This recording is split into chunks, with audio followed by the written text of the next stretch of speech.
Thanks for tuning in with Tilde. Today we'll be covering how to download a payout summary report. Payout summary reports are useful for tracking payout activity and reconciling bank deposits. This is how you can download one with Tilde.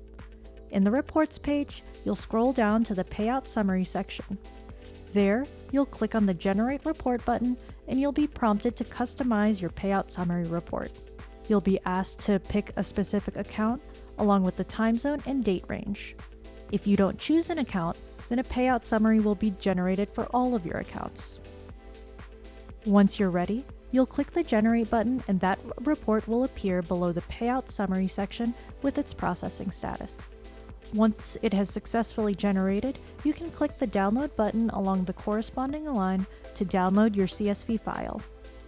If you download multiple Payout Summary reports, your previous ones will still be downloadable within the same section. Check out our YouTube page for other delightful tutorials and follow us on LinkedIn and Twitter to see what we're up to.